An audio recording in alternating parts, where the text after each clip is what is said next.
Each and every Monday is $9 Monday at both WagerTalk.com and SportsMemo.com, when all daily picks packages are priced at only $9, including 5% best bets, normally priced at $35.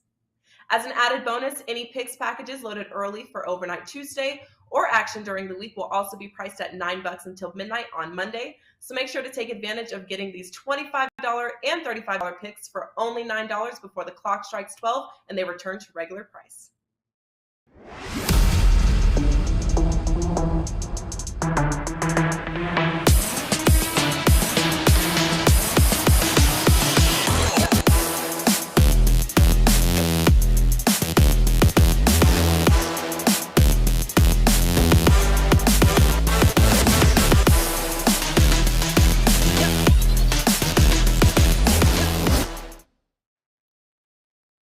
Hey guys, welcome in a very, a happy Tuesday to you now here, April the 12th. And it is time. It is time for the playoffs to begin, and it starts tonight in the association. Two, in fact, play-in games for the right to advance and continue the march to a national championship, to a world championship. And here to help us break down and navigate through these two games tonight, we welcome in three of the finest at WagerTalk.com. Please say hello to Ski Profit in the house, as well as Mr. Tony Mejia and Rob Vino in action here tonight, guys. Gentlemen, happy Tuesday. Well, I know everyone's diving into baseball, but let's settle down here, Ski. We still got some basketball to play. Congratulations, by the way, on the interview for the Lakers head coaching job. I heard that went well. Talk to me, though, about what you got for the playoffs. What do we got locked and loaded here, Ski, tonight? Yeah, I saw that. It was funny. The performance yesterday. As far as what I played, I've already made so far for today's action, and I'm going to be making the rest of my playoff plays, after the show today. For the season, it was solid, 76 plays, hit 55% of them. Good playoffs. I know last year in the playoffs, I did really well on totals, 25. That's a little bit under 70%. So I'm gonna try to lock in on those totals this year. All right, trying to get her done here. Still plenty of hoops action remaining, Mejia. I know you got, you're still looking at soccer, I know you are. I know you got some MLB and, of course, the NBA. Talk to us. What do you got locked and loaded? Yeah, we got about 15 minutes to get another Bayern Munich goal. So looking up at that, you might see me glancing up at my screen. Beyond that, we got a little baseball tonight, but obviously the blinders are about to be applied for the NBA playoffs. Props to the Memphis Grizzlies. They're coming through on futures. I had them to win the Southwest. I had their make the playoffs prop. I had their wins prop. Probably going to be a loser on a lot of my award stuff, but played it small, and Tyler Hero will preemptively celebrate that he'll be the sixth man that paid like plus 1,200. So that's good. And yeah, just looking ahead to what will hopefully be a tremendous NBA playoff run. All right, amen. Let's get it done. And Rob Vino, he knows all about it. MLB, NBA. Rob, we had you on the show yesterday. We talked a little bit about the futures market. We got a whole lot going on here tonight. So what do you got in store for us at WagerTalk.com? Yeah, we're up and available right now, Joe, with a selection for this evening, along with, as I mentioned yesterday, a series price. One series that we picked up that we like quite a bit. That's been up and available since $9 Monday. So you can get those two plays right now, WagerTalk.com. Going to be adding to it. I've got one that we're going to get to today that goes tomorrow, Joe, before we see some line movements. So, be active in these play-in games. We'll see how it goes. All right, guys. Well, we got to start, and we got no better place to start here than the very first game tonight. Now, Rob, we had your thoughts yesterday about this Cleveland and Brooklyn game. So, Ski, I'll come to you. I've given you basically 24 hours being able to reverse course. Do I got to remind you how bad the Nets are covering at home? We'll get to that. Ski, talk to me. Cleveland, Brooklyn here tonight. I don't know if you know, they're not very good at covering. At least at home anyway. But 8.5 seems like the whole world loves Cleveland. And you know how that works, Ski. When everyone goes left, we're like, oh, good God, no, let's go right. What are you going to do tonight for this game? Yeah, I hit the Euro step. I know Brooklyn's not good covering games at home, but what games have Cleveland been covering lately? I think they're 3-9 against the spread. They're still without their big man Jared Allen, and without him, they just don't have a lot of patience and just not a lot of defense in general. Evan Mobley, he's too little for Andre Drummond. I think Drummond's gonna have success tonight. You can look at his point. It was 10.5. He averages, I want to say, closer to 12 post All-Star. He's gone over 10.5, 8 of the last 12 games. So I like that matchup, and they don't have anybody to guard KD. And something that Bruce Brown said in his post-game interview when he was still on the floor, he's like, they realize they can't guard multiple actions. They're big men. They're just too slow. So they can't guard the pick and roll. They keep the ball moving. They're going to attack off the dribble, and they're going to score as many points as they want. You see in the first quarter, Brooklyn scored 35.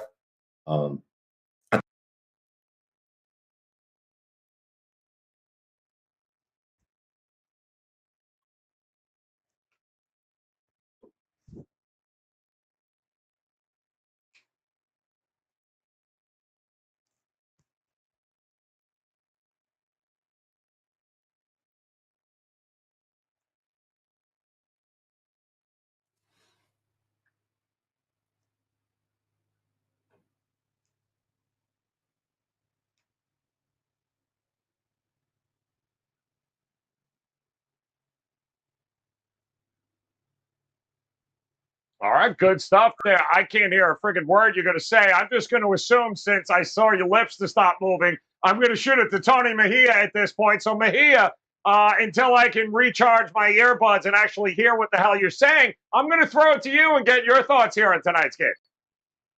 Yeah, I was having audio issues too, so you might be able to hear me. Gotcha. I did see Ski's lips moving. Look, I mean, I think that with JB Bickerstaff saying if Jared Allen's ready to go, he'll go, and him not being able to go, the Cavaliers are up against it tonight.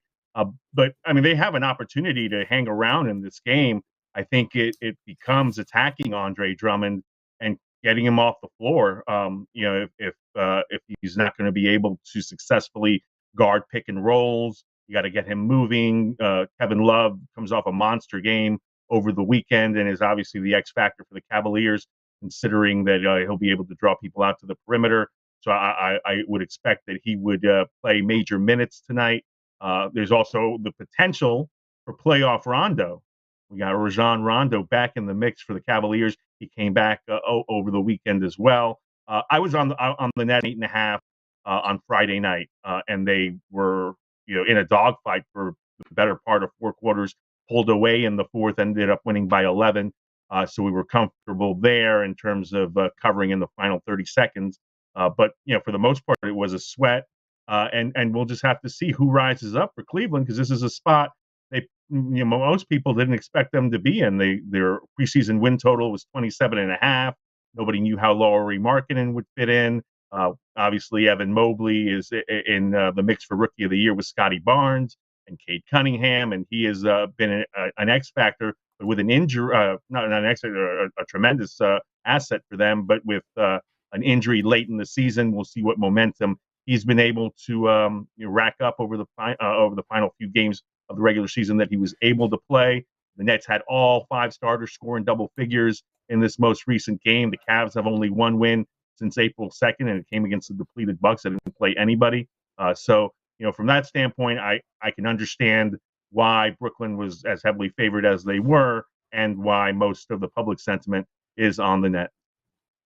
All right. Well, it makes sense here, Bino.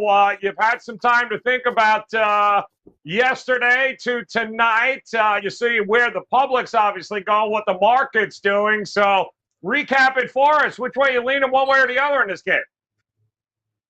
Well, I think the biggest problem, or at least the biggest conflict I have handicapping this game, Joe, is whether or not the Nets are going to attempt to play defense. When they do, when they feel like they have a significant opponent on the other side of the floor, they've been really good. The Philadelphia game and the Miami game, I go back to both of those, really, really good. And we'll go back to this Cleveland game that they played 5 days ago.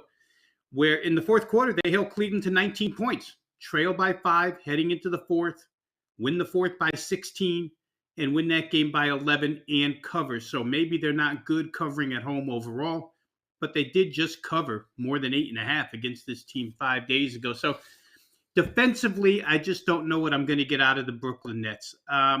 Cleveland, I think, has tried everything to play solid defense without Jared Allen, and it hasn't happened. They've given up 112 or more in 6 of their last 7.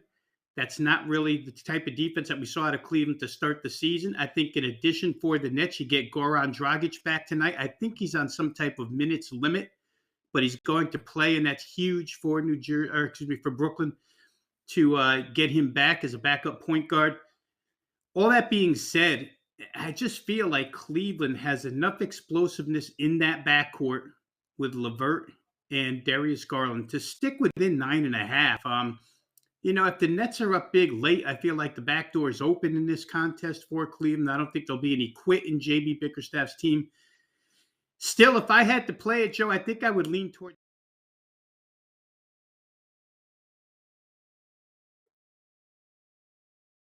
effort that they showed against Philly on March 10th and then against Miami, and then again in the fourth quarter 5 days ago against this team. We'll see how it goes. I know they get ripped for not playing any defense, but it seems like when they're motivated, they do. Well, they certainly have the star power, the firepower to get it done. Go ahead, Ski. What you got for us? Y'all can hear me now? Got you. Yep, we got you. All Go right, ahead. my bad. I checked the chat and hear anything I was saying. So I just try to say it. I rewatched that last game they played versus the Cavs, and also saw the after game interview. The Cavs, just like Rob said, when they want to play defense, they can. In the first quarter, they held them to 19 points. I think in the fourth quarter, they held them to 19 points. And in that fourth quarter explosion, they asked Bruce Brown about it after the game. He says, we just kind of see a big man can't really guard multiple actions. And they just too slow. They can't guard the pick and roll. And if they keep the ball moving, all you got to do is attack them off the dribble, and you'll be able to have success majority of the time. So I think the Nets can really never in this game. It could probably start in the first quarter. I looked at their first quarter team total over 31. I think that's a solid play, but what I went with was Nets minus the 9. And just like Rob said, they just covered this number in the last meeting. And I hear a lot of talk about Nets not good covering at home. I mean, the Cavs only covered 3 of their last 12 games. They're not covering any numbers either.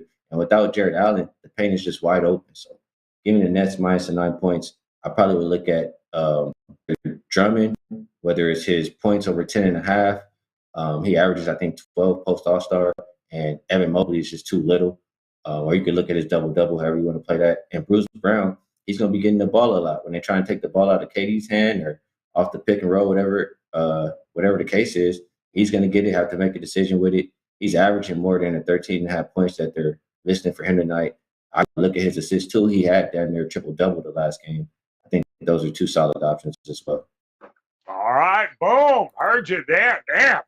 Thought my earbuds ran out of juice there for a while. Actually, it was your muted ass, Ski. Made me put in all sorts of new earbuds and everything, damn it. All right, we got a second game tonight coming your way. And, of course, as soon as Cleveland and Brooklyn finish up, we're going to be heading to Minnesota as the Timberwolves taking on the new look LA Clippers, the new old look LA Clippers, Paul George and company. 2.5 is what it opened up at, total of 231. Mejia, kick us off here.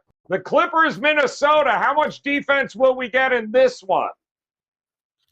It depends on the Clippers, really, because they've got to put the clamps down from the jump to keep the Minnesota Timberwolves crowd out of it and try to keep guys like Karl Anthony Towns and Anthony Edwards from getting into a rhythm. And that's crucial because these are young guys.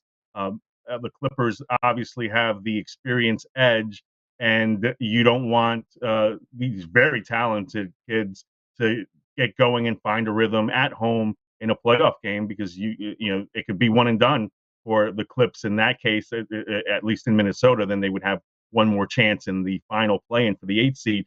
But yeah, LA goes into Minneapolis looking to be that number 7 seed to pull off the upset. bit of a blow with Luke Kennard not making the trip. He led the NBA in three-point shooting percentage with a 44.9 clip and had 193s. So it's a substantial loss not to have him out there. Probably shortens Ty Lue's rotation. We'll see if Amir Coffey gets in, but if not, you're riding with Norman Powell, who just came back. Terrence Mann probably gets more minutes, and Robert Covington and the big Isaiah Hartenstein coming in off the bench with a very experienced first five. Interesting subplot with Patrick Beverley facing his former teammates. Certainly, you would expect him to know how to get it up in on Reggie Jackson.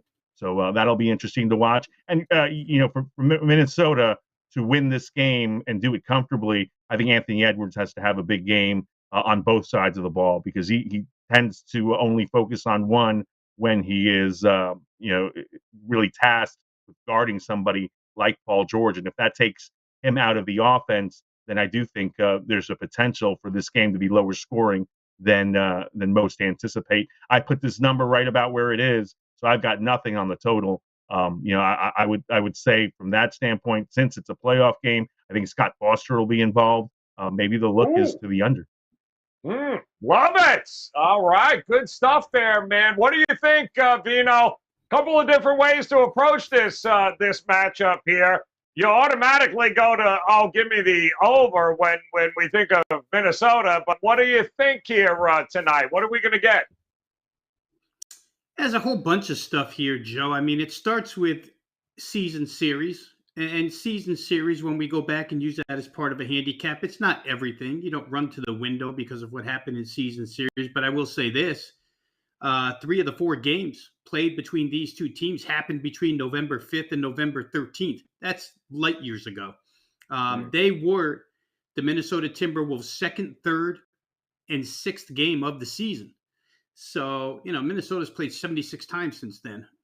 They're certainly a different team. In those 3 games, though, the reason why I bring it up, those are the 3 times that Paul George did play against these guys. And Paul George averaged 25 1/3 in those 3 games combined. At that point in time, when you think back, the Clippers were a team that a lot of people thought were going to finish in the top 4 in the West, and Minnesota was an afterthought for a playoff team, possibly, but not likely. So if you get to where we're at right now, in my mind, there's no way. I just don't see any way that a team imposes their will on the Minnesota Timberwolves at home. They're going to run, and they're going to run again. D'Angelo Russell cleared yesterday to play in this game certainly helps. The point that Tony brought up about Anthony Edwards, it's an interesting situation here, because when I look at these matchups and Anthony Edwards playing the 3 position, I mean, the Clippers go big at forward with Marcus Morris and with Nicholas Batum. And which one of them is going to handle Anthony Edwards on the offensive end? I almost feel like they're going to have to go a little more. The Clippers are. You're going to wind up seeing a lot of Norman Powell.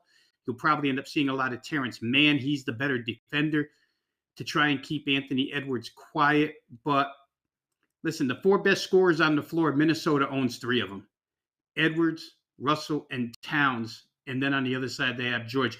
The LA Clippers, to their credit, the last 7 games have been a scoring machine. They haven't been held under 113 points in 7 straight games now.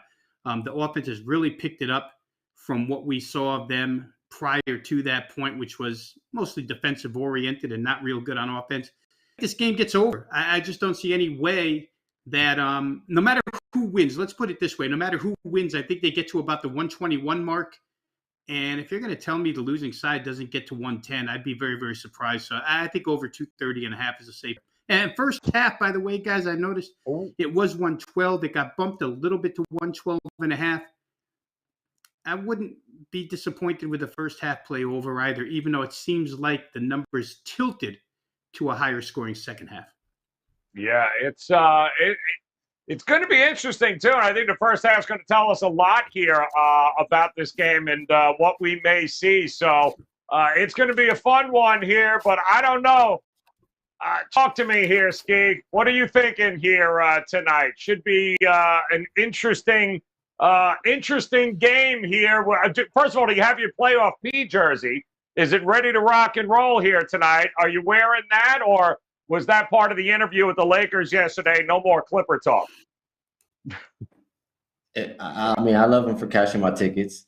As far as this game tonight, I don't think I'm gonna look at the side for my money. But if I have to put a lean for everybody, I feel like the Clippers been playing better. They've won what 6 of their last 7 since Paul George came back, and they're the more experienced team. They got the better coach, all down the list. I was talking to some of my friends earlier, and pretty much it's just 1 + 1 = 2. So I would take the Clippers plus the points if I just came on the side for the total. I'm in agreement more with Rob Vino. Looking at the full game, last 2 weeks, these teams averaged a little bit over 243 games. And we're looking at what 230.5. Minnesota is talking a little bit like they want to start playing defense, but I just don't see it. We haven't seen it all season long. Their games alone just making it to 250 the last 2 weeks. So Rob already told you how well the Clippers are scoring. I think this game gets up and over the 230.5. I think the first quarter at 56.5. They both have been averaging more than that the last 5 or 10 games, I believe. And the Clippers team total in the first quarter is 27.5. They went over that 5 of the last 6 games. Minnesota is giving that up the last 5 games in a row. I think that happens again tonight. All right, there we go. Points, more points, guys, in the second one there. Should be a whole lot of fun. I mean, the good news is by the end, when it is all said and done, we'll have an idea of who's heading where, at least for this part. And then, of course, we got more games tomorrow we'll have to figure out. But when you put it all together, Rob Vino, I'll come to you first here. 2 games tonight. Do you have a best bet somewhere in there you might be interested in? Yeah, I really think that the Minnesota Clippers game gets over, Joe. Again, I just can't see it. No matter which side wins this game, really doesn't matter. But whichever side wins this game is going to get 120 or better.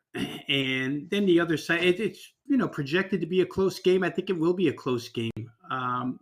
But Minnesota, like Ski said, you can't just change your colors and become a defensive-oriented team. I remember back in the first 5 games of the year when they had that sort of mantra, and that's about all it lasted for, was 5 games to start the year, and then they just turned into the Timberwolves. And down this closing stretch, Minnesota's been all about pace and all about points, and I don't think that changes much. I think that was in preparation for these playoffs where they intend on outscoring people. Luke Kennard not being on the Clippers right here hurts a little bit, but having Norman Powell back could subsidize those points. I got to try with the over here, over 230.5, Minnesota and the Clippers. Boom! All right, get up and over the total, Vino says. Best bet here tonight. Come on, Ski. Where are you going here tonight? A little Karl Anthony Towns prop, maybe? Where are you going to go? No, we don't have a lot of room. So, like you said earlier, Joe, everybody wants to go left. We hit the arrow step to the right. I'm going to go with the Nets, man. Minus the 9.5. I think they win this game by double digits. The Cavs, they need Jared Allen. They need somebody to hold down that paint. Just looking at the roster, you really going to expect who's guarding Kevin Durant? Markkanen? They don't have anybody. Kevin Love, none of the bigs are going to be able to move their feet. Just like Bruce Brown said, they're going to get stuck on some of the smaller players. They're going to get taken to the lane. Guys going to get lost on defense, and it's going to be easy baskets all night long. Give me the Nets minus the 9 points. They win easily. Ooh. Give me a double-digit win, damn it. 9-17 without Jared Allen this year. Not good for the Cleveland Cavaliers, but that's not stopping everyone from going that way. Tony Mejia, how about you, man? 60 seconds. Where are you going here tonight? One quick nugget on Timberwolves Clippers. With everybody healthy, their primary 2, the Timberwolves are 52-36 when they've got both Karl Anthony Towns and D'Angelo Russell in the lineup. So the Clippers have to be on point, especially on the road, if they want to be that number 7 seed. But my best bet for tonight is going to be in the Nets Cavs, and I like Bruce Brown, the top 19.5 points and rebounds. He comes off a 21-point game against the Pacers over the weekend, had 7 boards there. Against the Cavs on that Friday night win, 18, 10, and 6 with 4 blocks. And there's a very interesting prop with blocks over 1.5 for a guard, mind you, because he is a guard. Pays plus 170 at DraftKings. Well, he's got 10 blocks this month over 4 games. He has a 4-block game against those Cavaliers. So if he gets multiple blocks tonight, that's a nice payday. But my safest best bet is Bruce Brown over 19.5 points and rebounds. You know he'll be out there a lot. Interesting nugget there with Minnesota too. As well, I just don't know who's going to stop Karl Anthony Towns. Quite honestly, on that Clippers team, it ain't going to be Zubac. That's for damn sure. All right, guys, in a quick recap situation here, let's see what we got here for some best bets here. And I know, Ski, let's face it, everybody going left, Ski going right. Oh, hell no. Screw all y'all. 9, he'll lay it, man. Double digits here tonight for the Nets at home, while Tony Mejia does like Bruce Brown to getting over those 19.5 points and rebounds. And Rob Vino, what else? He never met a Minnesota Timberwolves over he didn't love. And 230.5 with the total. And remember, guys, best bets are locked and loaded for these gentlemen here tonight. WagerTalk.com. Not just, of course, tonight, but all week long. Still a ton of basketball to be played before we start getting into those 7-game series coming up this weekend in the association.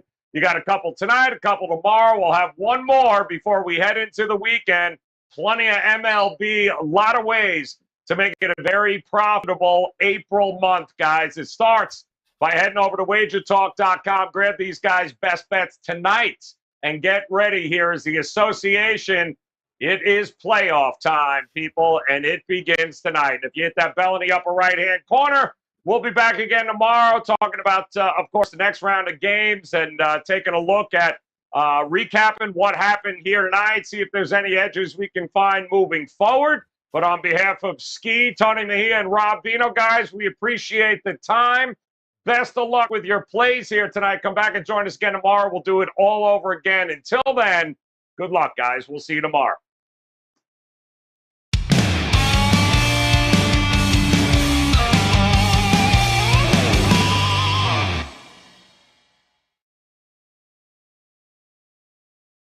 The NBA playoffs start April 16th, and with the play-in games, there are now 20 teams vying for the NBA championship. The 2022 playoffs give you up to 9 weeks of action, with game number 1 of the NBA Finals not even tipping off until June 2nd. Last year, the NBA playoff package was listed for $249, but we've made it even better this year by lowering the entire 9-week playoff package to $199. While the early bird catches the worm may be a cliche, but it holds true to this incredible offer. The first 99 customers can use the coupon code FIRST99 and save an additional $50 off the playoff package, dropping the price down to $149. That's right, 9 weeks of NBA action for $149. That's under $17 per week.